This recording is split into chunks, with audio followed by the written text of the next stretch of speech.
Islamic short status کو subscribe کریں، like کریں، کمنٹ کریں اور شیئر کریں۔ بیل آئیکن کو دبانا مت بھولیں۔ حضرت سیدنا لقمان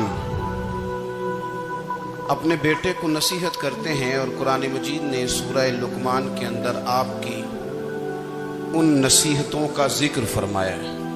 اللہ کریم نے ارشاد فرمایا کہ حضرت لقمان ان کی جو بات انہوں نے اپنے بیٹے کے ساتھ کی، فرمایا وَلَا تُصَعِّرْ خَدَّكَ لِلنَّاسِ، اے میرے بیٹے لوگوں کے ساتھ اپنے رخ کو نہ پھیرا کر، غرور کے ساتھ اپنے لب و لہجے کو پھیر نہ لیا کر لوگوں کی طرف سے، اور وَلَا تَمْشِي فِي الْأَرْضِ مَرَحًا، اور زمین پر اکڑ اکڑ کے نہ چلا کر، تکبر کے ساتھ اپنے لب و لہجے کو لوگوں سے پھیر نہ لیا کر، اور زمین پر اکڑ کے بھی نہ چلا کر۔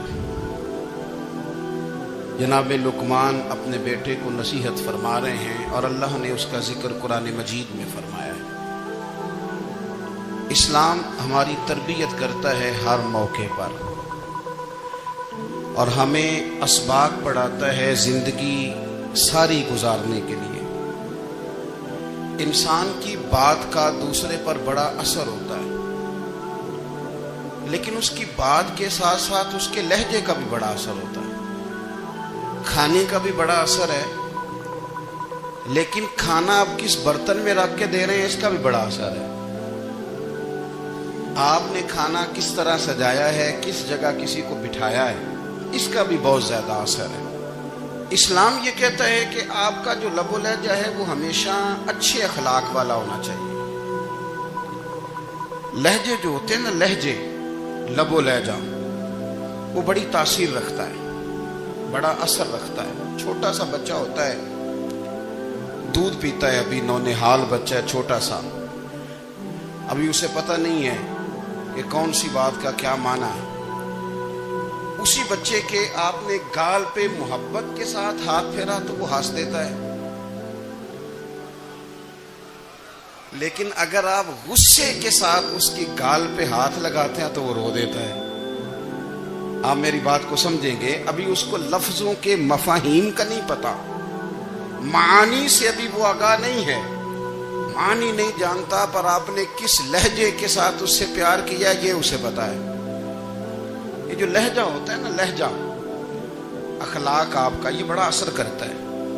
آپ نے گفتگو کی، لیکن اس گفتگو میں آپ کا انداز کیا تھا، لب و لہجہ کیا تھا۔ کچھ لوگ کہتے ہیں میں نے کوئی غلط بات کی ہے، بالکل ٹھیک بات کی ہے، بھئی آپ کی بات ٹھیک تھی، پر آپ کا انداز ٹھیک نہیں تھا۔ جہاں بات ٹھیک ہونا ضروری ہے نا، وہاں انداز ٹھیک ہونا بھی بڑا ہی ضروری ہے۔ آپ کے لہجے کا خوبصورت ہونا اور آپ کے لفظوں کا حسین ہونا بھی بڑا ہی ضروری ہے۔ اگر آپ تھوڑا سا معاشرے میں غور کریں تو کچھ لوگ ایسے ہیں جو تباہ نہیں بیچارے دنیا میں آئے ہی شکوہ کرنے کے لیے، ان کے لہجے سے نہ ترش روئی برستی ہے، تلخی ہے۔ وہ جی میں فلاں آدمی کے پاس گیا تو اس نے میری بات نہیں سنی، فلاں شخص سے میری ملاقات ہوئی، میں نے وقت گزارا پر وہ بندہ ٹھیک نہیں نکلا، فلاں کے ساتھ میں آگے بڑھنا چاہ رہا تھا پر میرے معاملات چل نہیں سکے۔ تو بھئی آپ دوسروں کو ناپتے اور تولتے رہے، آپ کو یہ دیکھ لینا چاہیے تھا کہ آپ کا انداز فکر ہی کہیں غلط نہ ہو۔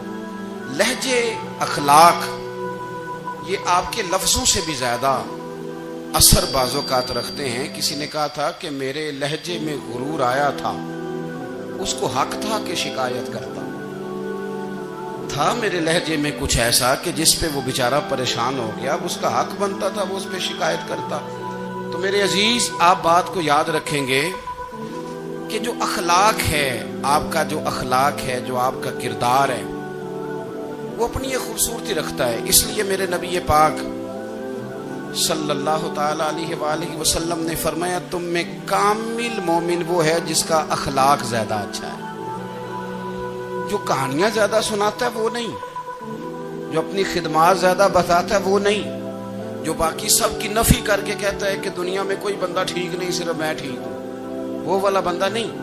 بلکہ فرمایا جس بندے کا اخلاق زیادہ اچھا ہے. اخلاق دیکھیں، یہ جو آپ کا لہجہ ہوتا ہے نا، یہ بہت زیادہ اثرات مرتب کرتا ہے آپ کے گھر پہ بھی باہر بھی. آپ اگر اپنی گفتگو میں باڈی لینگویج کو تھوڑا سا اچھا رکھیں. کچھ لوگ ایسے ہوتے ہیں جو بات بڑی صحیح کرتے ہیں پر کچھ زیادہ ہی باتیں کرتے ہیں، تو وہ زیادہ باتیں کرنے کی وجہ سے ان کی جو صحیح باتیں ہوتی ہیں ان کا بھی وزن خراب ہو جاتا ہے. کیونکہ وہ زیادہ باتیں کرتے ہیں، ہر وقت بولتے ہیں، ہر وقت بات کرتے ہیں، تو جب وہ ٹھیک بات بھی کر رہے ہوں تب بھی ان کی بات کا لوگ اثر قبول نہیں کرتے. لیکن اگر ان کا لہجہ باوقار ہو، بات وہ تھوڑی کریں پر جتنی کریں ذرا سونی کر کے کریں، گفتگو میں خود بخود اثر پیدا ہو جائے گا، بات اچھی لگے گی. اخلاقی رویے اگر لوگوں کے زیادہ اچھے ہو جائیں، ایک تو مسکرانے کا بل کوئی نہیں آتا، اس کے پیسے کوئی نہیں لگتے، اور یہ بھی شکر ہے ابھی تک اس پر ٹیکس بھی کوئی نہیں، یہ بھی مقام تشکر ہے. تو اگر آپ بات کریں اور اس میں تھوڑی سی مٹھاس پیدا کر لیں، آپ تھوڑی سی بات میں نا مٹھاس. میرے ایک کلاس فیلو ہیں، تو وہ تقریر کر رہے تھے اور میں سن رہا تھا، تو مجھے بعد میں کہنے لگے آپ تبصرہ کریں میں نے کیسی تقریر کی ہے. یہ ہوتا ہے نا جی، بعض اوقات دوست بیٹھتے ہیں بے تکلف تو کئی دفعہ کچھ باتیں ایسی ایک دوسرے کے ساتھ کرتے ہیں. تو مجھے کہنے لگے آپ بتائیں کہ میں بات کر رہا تھا تو کیسی تھی. تو میں نے کہا جب آپ بات کر رہے تھے تو میں ڈر رہا تھا، مجھے لگ رہا تھا کہیں آپ لڑ نہ پڑیں. بھئی آپ اطمینان سے بات کریں، آپ تسلی سے بات کریں، آپ خندہ پیشانی کے ساتھ بات کریں. میرے نبی پاک صلی اللہ تعالی علیہ وسلم نے فرمایا، مسلم شریف کی حدیث ہے، حضور فرماتے ہیں نیکی کو کبھی چھوٹا نہیں سمجھنا، نیکی کو حقیر نہیں سمجھنا. کچھ نہ ہو سکے تو اپنے بھائی سے مسکرا کے بات ہی کر لیا کرو. بات کرو تو تمہارے لہجے میں ترش روئی نہ ہو. بعض اوقات آپ تلخ بات کرتے ہیں، آپ کا لہجہ تلخ ہوتا ہے تو آپ کی صحیح بات بھی قبول نہیں کی جاتی. لیکن اگر آپ کے لہجے میں مسکراہٹ ہو، آپ کے لہجے کے اندر خوبصورتی ہو، تو آپ کے اپنے بھی آپ کے بیگانے بھی سب کے سب آپ کی بات کو تسلی کے ساتھ سمجھنا وہ گوارا کریں گے. اسی طریقے سے ہمارا دل کرتا ہے کہ لوگ ہماری بات سنیں، ہمارے گرویدہ ہوں، ہم جو پیغام دینا چاہتے ہیں وہ پیغام لوگ اچھے طریقے سے قبول کریں، اس پر لوگوں کی توجہ زیادہ ہو. یہ ہمارا شوق ہوتا ہے. اور دنیا میں اب تو فیمس ہونے کا شوق بڑا بڑھ گیا ہے، اب بڑا بڑھ گیا ہے. اب تو لوگوں کو نا شاید لوگ مقبولیت اسی کا نام لیتے ہیں کہ میرے اتنے لائکس ہیں، اتنے فالور ہیں، اتنے سارے لوگ ہیں تو شاید میں بڑا مقبول ہوں. یاد رکھنا، قابلیت سے زیادہ قبولیت ضروری ہوتی ہے. فالور کیا کریں گے اگر رب بھی راضی نہ ہوا تو؟ لائکس کیا کریں گے؟ اگر تو قبول ہو جائیں تو پھر چلو کسی لائکس کا بھی فائدہ ہے، کسی فالور کا بھی. اور اگر قبول نہ ہو تو پھر کوئی فائدہ. جنوں پریتم اپنا آنکھ ہی نہ، وہ اجے سہاگن ہو ہی نہیں. تو جب وہ قبول کر لے پھر تو بڑی بات ہے، اور اگر قبولیت نہ ہو تو پھر بڑے بڑے مجمع بھی کوئی فائدہ نہیں دیتے.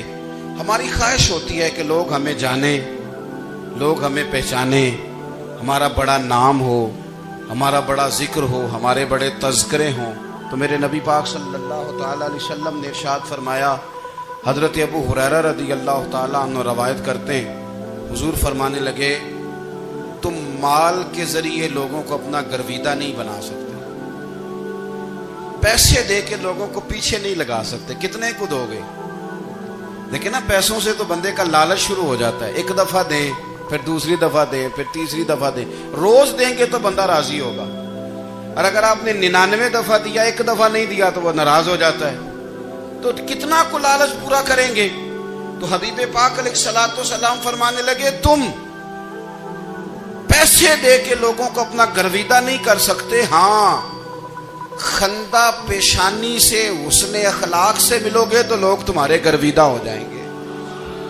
تمہارا اخلاق، تمہاری خندہ پیشانی، تمہارا اچھا کردار، یہ لوگوں کو گرویدہ کر سکتا ہے. مال و دولت سے لوگ گرویدہ نہیں ہوتے.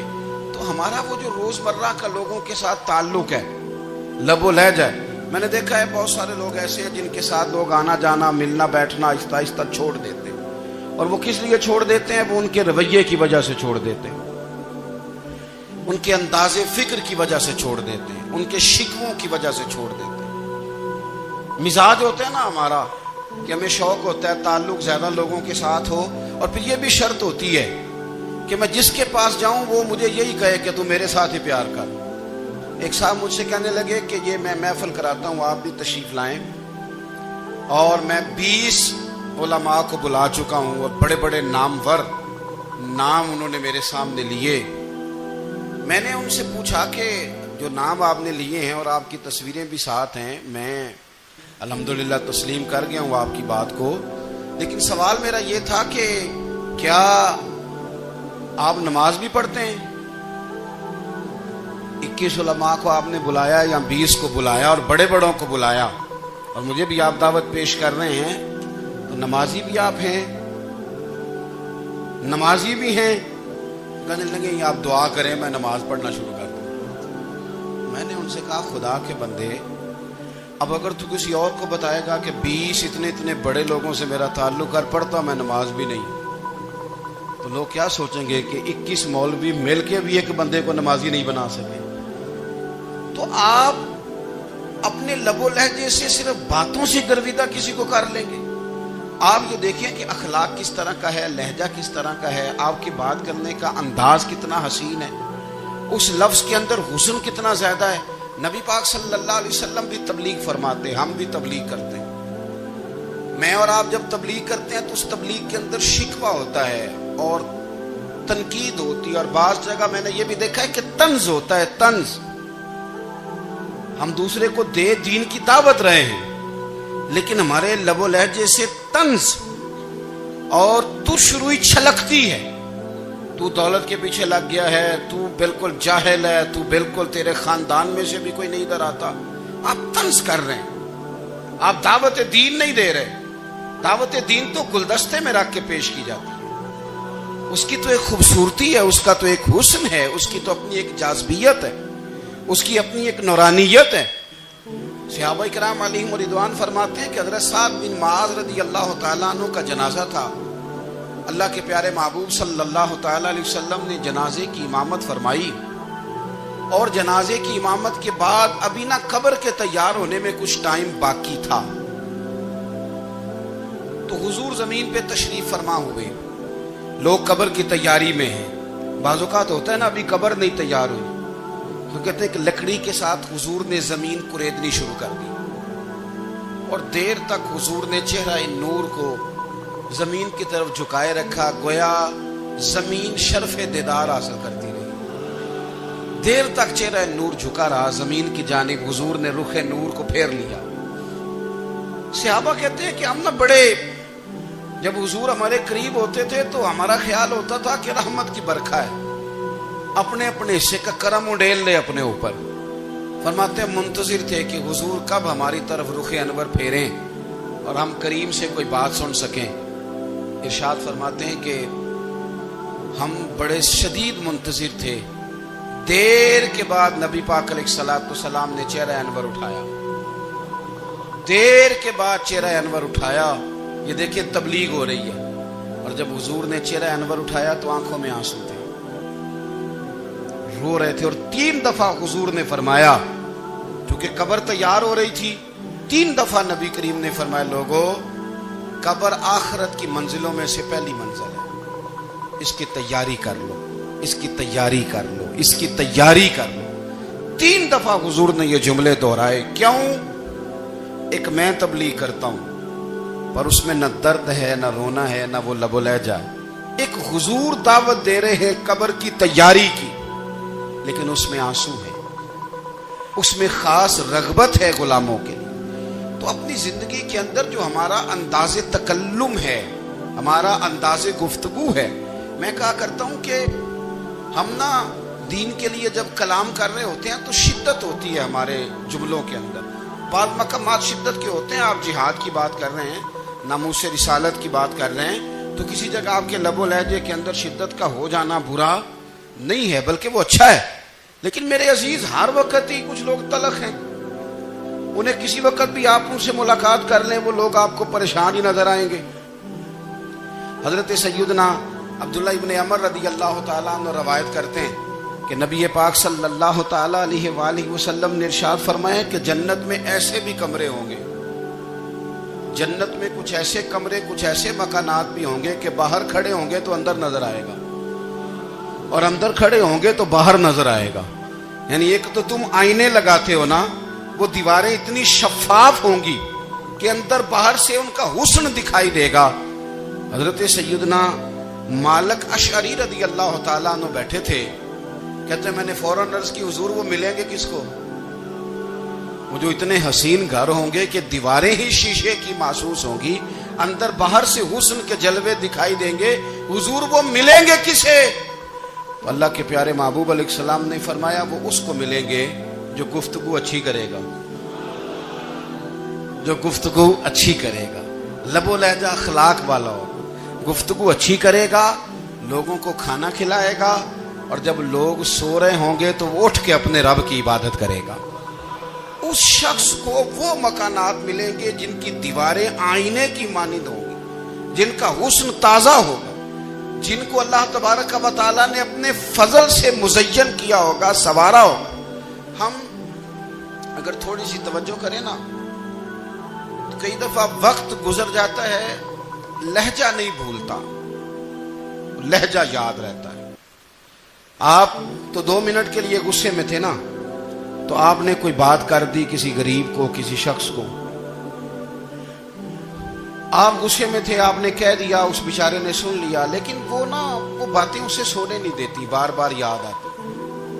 کوئی آپ کے ساتھ تلخ کلام کر دے نا, کبھی تلخ گفتگو کر دے, بندہ جب سامنے آتا ہے وہ باتیں یاد آ جاتی ہیں, تکلیف ہوتی ہے, اور وقت گزر جاتا ہے. لڑائیاں ہمیشہ چل نہیں سکتی. لڑائی کتنی دیر کی ہوتی ہے؟ 1 دن کی, 2 دن کی. قتل بھی ہوں تو اگر قاتل کو پھانسی بھی ہو جائے تو پھانسی کے بعد بالآخر لڑائی تو ختم ہو ہی گئی نا. لڑائی ہمیشہ چلتی, تلخی ہمیشہ چل سکتی نہیں. تلخی روٹین میں چلنے والا سکہ, کچھ سکے روٹین میں چلتے وقتی ہوتے. یہ جو غصے کا لب و لہجہ ہے, تلخی کا سکہ, یہ بھائی روٹین میں نہیں چلتا, اس نے ایک نہ ایک دن ختم ہو جانا ہے. روٹین میں پیار ہی چلتا ہے. حضرت جابر ابن عبداللہ کہتے ہیں حضور پہلے دن مدینہ منورہ آئے, میں زیارت کے لیے گیا تو میں نے مسکراتے دیکھا.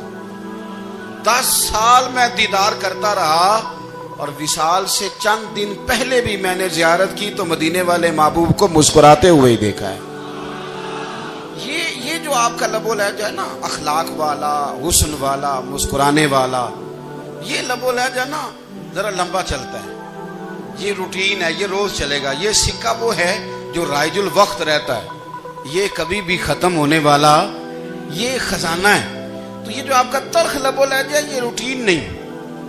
عارف رومی رحمۃ اللہ علیہ فرماتے ہیں کہ مثال دینے کے لیے بات سمجھاتے ہیں. فرماتے ہیں ایک شخص جنگل میں لکڑیاں کاٹنے جایا کرتا تھا تو شیر سے دوستی ہو گئی, یعنی ڈائریکٹ بادشاہ سے دوستی ہو گئی. اور بادشاہ بھی وہ جو جنگل کا بادشاہ ہے, جنگل کے بادشاہ سے دوستی ہو گئی. اب وہ لکڑہارا غریب آدمی تھا, لکڑیاں تو کاٹنی ہوتی تھی,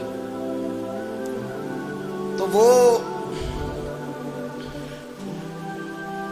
جنگل کا بادشاہ اعلان کر دیتا جانوروں کو کہ میرا دوست آیا, ایک تو کوئی تنگ نہ کرے, اور دوسرا یہ کہ سب لوگ مل کے اس کے ساتھ تعاون کریں.